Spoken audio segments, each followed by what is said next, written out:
Hello friends, welcome to my channel. இன்றைக்கி நம்ம என்ன பார்க்க போகிறோம் அப்படின்னா, இப்போல்லாம் இந்த கொரோனா வந்தனால எல்லாம் அப்படியே வீட்டிலே இருக்கோம். ரொம்ப சிம்பிளாக வீட்டில் இருக்கிறத வச்சு ஒரு தேங்காய் பர்ஃபி எப்படி செய்ய போகிறோங்கிறத பார்க்க போகிறோம். இருக்கிறத வச்சு செய்ய போகிறோம். ஃபஸ்ட்டு ஒரு வானல் அடுப்பில் வச்சுட்டு அதில் கொஞ்சம் நெய் போட்டுட்டு, அடுத்தது தேங்காய் போட்டு நல்லா நம்ம அதை ஃப்ரை பண்ண போகிறோம். தேங்காயோட கலர் மாறக்கூடாது. சும்மா அந்த ஸ்மெல் நமக்கு தெரியும். அந்த அளவுக்கு நம்ம லைட்டாக ஃப்ரை பண்ணிகிட்டே இருக்கணும். நம்ம கிளறிட்டே இருக்கும் பொழுது கொஞ்சம் நமக்கு அந்த ஸ்மெல் வரும். லைட்டாக வரும்போது இப்போ ஒரு கப்பு தேங்காய் எடுத்துக்கிறோம் அப்படின்னா எடுத்துக்கலாம். உங்களுக்கு இனிப்புக்கு எவ்வளோ தேவைமோ அந்த அளவுக்கு கூட நீங்கள் ரவை சர்க்கரை போட்டுக்கலாம். இப்போ நல்லா ஃப்ரை பண்ணிகிட்டே இருக்கோம். கொஞ்சம் கலர் சேஞ்ச் ஆகலை, ஆனால் அந்த ஸ்மெல் மட்டும் நமக்கு வந்துகிட்டே இருக்குது. பார்த்துட்டே இருங்க.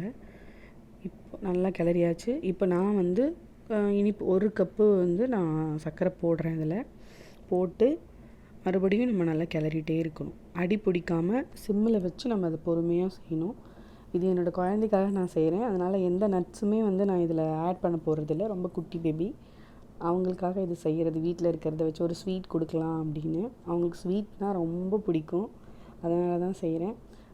லைட்டாக நம்ம ஏலக்காய் தூள் போட்டுக்கலாம். இப்போ என்கிட்ட இல்லை, அதனால் நான் அது கூட ஆட் பண்ணல. ரொம்ப சிம்பிளாக தான் செய்கிறேன் இதை.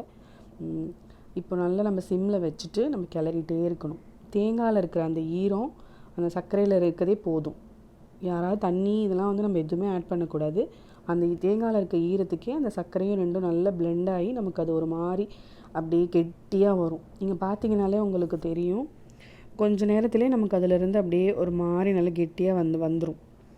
திரும்பவும் நம்ம கிளறிட்டே இருக்கும் பொழுது நமக்கே தெரியும். ஒரு மாதிரி நமக்கு எப்படி சொல்கிறது, வானலில் உங்களுக்கு கிளறும் போதே அடியில் ஒரு மாதிரி பிடிக்கும்.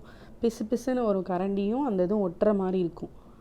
அந்த ஸ்டேஜ் வர வரைக்கும் நம்ம இது பண்ணணும். ரொம்ப நீங்கள் கிளறிட்டே விட்டுட்டீங்க, எடுக்காமல் பதம் பார்க்காம விட்டுட்டிங்கன்னா மாறிடும் உங்களுக்கு. இப்போ வந்துருச்சு, நம்ம எடுத்துட்டு இப்போ ஒரு பிளேட்டில் நம்ம கீ தடவி வச்சுட்டு அந்த வானலில் இருக்கிறதை எடுத்து இதில் நம்ம போட போகிறோம். எதுக்காக தடவுறோம் கீ அப்படின்னா, நம்ம அந்த இது ஒட்டாமல் அப்படியே ஈஸியாக வரும் எடுக்கிறதுக்காக.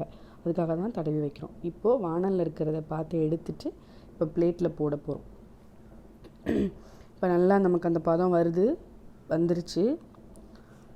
கிளறிட்டே இருக்கணும். இன்னும் ஒரு 2 minutes பார்ப்போம். அப்படியே கிளறிட்டே இருந்தோன்னா நமக்கு அந்த கன்சிஸ்டன்சி வந்துருச்சு. இப்போ அதை எடுத்து பிளேட்டில் நம்ம போட்டுக்கலாம். பிளேட்டில் நம்ம போட போகிறோம்.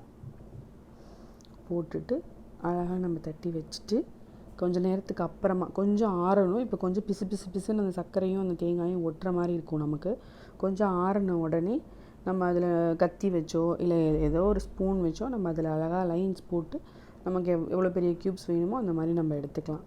நான் ஸ்பூன்லேயே தான் போட போகிறேன். கொஞ்சம் நேரம் ஆறட்டும், வெயிட் பண்ணுவோம். கொஞ்சம் ஆறின உடனே இப்போது ஸ்பூனில் நம்ம அந்த மாதிரி அழகாக கட் பண்ணி அதெல்லாம் எடுத்து பார்த்தோன்னா நமக்கு கொஞ்சம் கெட்டியாக வரும். நீங்கள் ஈவன் ஃப்ரீசரில் கூட இதை வச்சு நீங்கள் ஃப்ரீசரில் இல்லை ஃப்ரிட்ஜில் வைக்கலாம். ஃப்ரிட்ஜில் வச்சுட்டு கூட நீங்கள் எடுத்து சாப்பிட்லாம். நல்லாயிருக்கும். உங்களுக்கு ஃப்ரிட்ஜில் வச்சு எடுத்து சாப்பிடும்போது உங்களுக்கு இன்னும் நல்லாயிருக்கும்.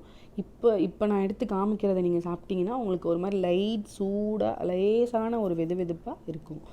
நல்லாயிருக்கும். செஞ்சு பாருங்கள். சேனலை சப்ஸ்கிரைப் பண்ணுங்கள், லைக் பண்ணுங்கள்.